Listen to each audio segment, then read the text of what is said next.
여성 문제인데요. 또 젠더 갈등 문제인데요. 여성가족부와 한국은행이 공동으로 청년층 젠더 갈등의 경제적 요인 분석이라는 연구 용역을 줬습니다. 여기에는 이제 조사까지 포함되어 있습니다. 조사 내용은 상당히 좀 학문적인 부분들도 있어서 제가 그 부분은 생략하고 정치적으로 의미 있는 부분만 짧게 제가 우선 내용 설명을 해드리면, 젠더 갈등은 전체적으로, 그러니까 그 젠더 갈등에 대한 인식은 긍정적으로 변화되고 있는 것으로 확인이 됐습니다. 그러니까 여성 남성, 남성 여성 간에 차별이 있다는 인식이 차별이 없다는 인식, 그에서 보면 차별이 있다는 인식이 줄어들고 차별이 없다는 인식이 늘어가고 있는 그 추세를 장기적으로 보이고 있다는 겁니다. 그런 중에도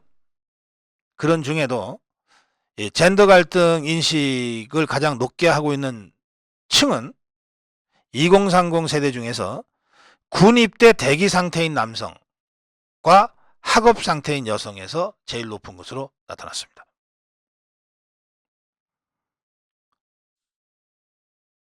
그러니까 청년 남성과 청년 여성의 젠더 갈등 인식 수준은 현재 어떤 활동을 하고 있는가에 따라서 달라졌다는 뜻입니다. 현재 어떤 활동을 하고 있냐. 지금 자신의 처지에서 젠더 갈등 문제를 보고 있다는 뜻입니다. 연구진은 젠더 갈등 인식 수준이 여성 표본에서 남성보다 높게 나타나고, 여성 표본의 경우 젠더 갈등 인식으로 인한 부정적 영향이 확연하게 드러나므로 여성의 젠더 갈등 인식 수준을 낮추는 데 기여할 수 있는 정책을 고려할 필요가 있다. 이렇게 정책 제안을 했습니다. 젠더 갈등을 인식하고 있는 층이 남성보다 여성이 많고, 그리고 젠더 갈등을 인식하고 있는 여성들은 부정적 영향을 확실하게 받고 있으므로, 그러므로 여성의 젠더 갈등 인식 수준을 낮추는 데 기여할 수 있는 정책을 국가 차원에서 고려해야 한다, 이런 뜻입니다. 그러면 작년에 대선 때 우리는 완전히 거꾸로 한 거죠. 이준석이가 당대표로 있으면서 세대 포위한다 그러고, 그리고 오히려 20대 남성 표를 모으느라고 2030 여성 표를 자극하는 이런 멍청한 정책을 썼던 거죠. 이 정책 연구와 완전히 반대되는 방향으로 선거 전략을 순간 일시적이지만 짰던 겁니다. 이준석이가 당대표로 있을 때. 말씀드린 대로 우리 국민이 느끼는 양성평등 인식은 예전보다 높아졌습니다. 매우 불평등하다는 응답은 모두 줄어들고 있고, 2016년, 2021년에 그 6, 7년간에 걸친 조사입니다. 그리고 평등하다는 인식이 높아졌어요. 최근 남성이나 여성의 불평등하다는 인식이 뚜렷하게 감소했다. 연구진의 결과입니다. 과거에 비해 젠더 갈등이 심각하다는 사회적 분위기가 있지만 실제로 조사를 해보니까 양성평등에 대한 인식 면에서 한쪽 성이 불평등하다는 생각보다는 평등하다는 인식이 더 강해지고 있다. 이건 굉장히 바람직한 우리 사회 변화를 얘기합니다. 그런데 왜 과거에 비해 젠더 갈등이 심각하다는 사회적 분위기는 조성되어 있는가? 이것은 두 가지라고 저는 생각합니다. 하나는 이러한 젠더 갈등 심각성을 자극적으로 전하는 매체들이 많습니다.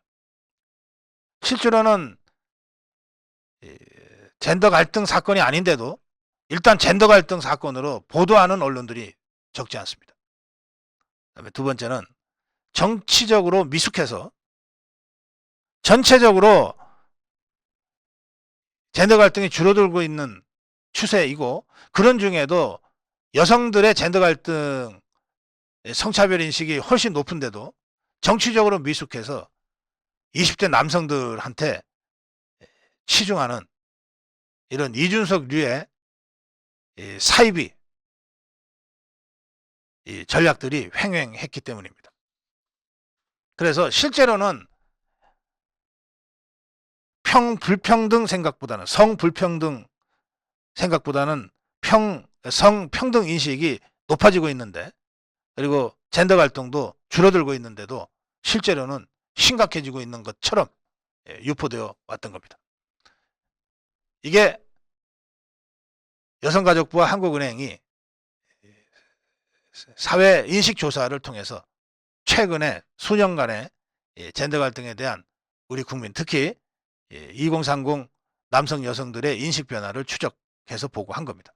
자, 이것을 근거해서 지금부터 제가 전해드리는 윤석열 정부 여성가족부 장관 김현숙 장관의 인터뷰를 한번 잘 음미해 보시기 바랍니다.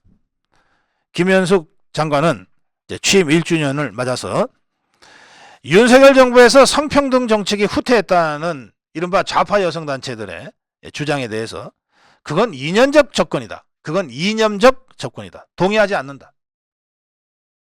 그거 일축했습니다. 정말로 양성평등을 실현하려면 정치 영역, 경제 영역에서 여성의 참여가 높아져야 하는데 윤석열 정부는 이 두 가지를 이루기 위해 지속적으로 노력하고 있다.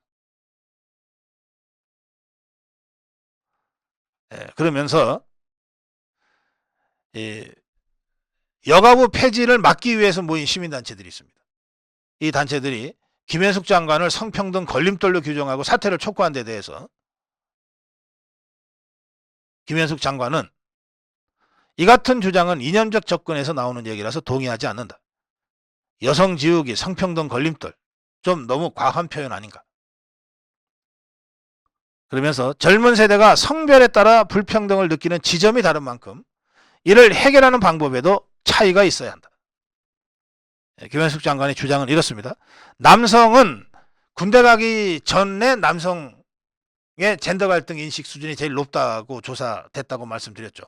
그러니까 남성은 군대 문제에 대한 보상 측면에서 이 문제를 접근할 필요가 있다. 그렇게 느끼니까 그들이. 또 여성은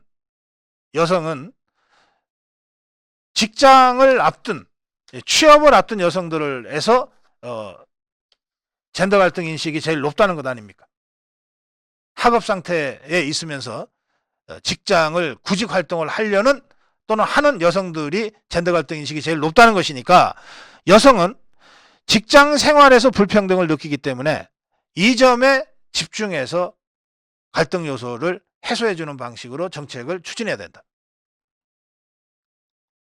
따라서 남성의 경우에는 군 문제와 관련된 젠더 갈등이 많으므로 금전적 보상과 함께 취업에 필요한 지원을 패키지로 했으면 좋겠다. 이렇게 해법을 내놨어요.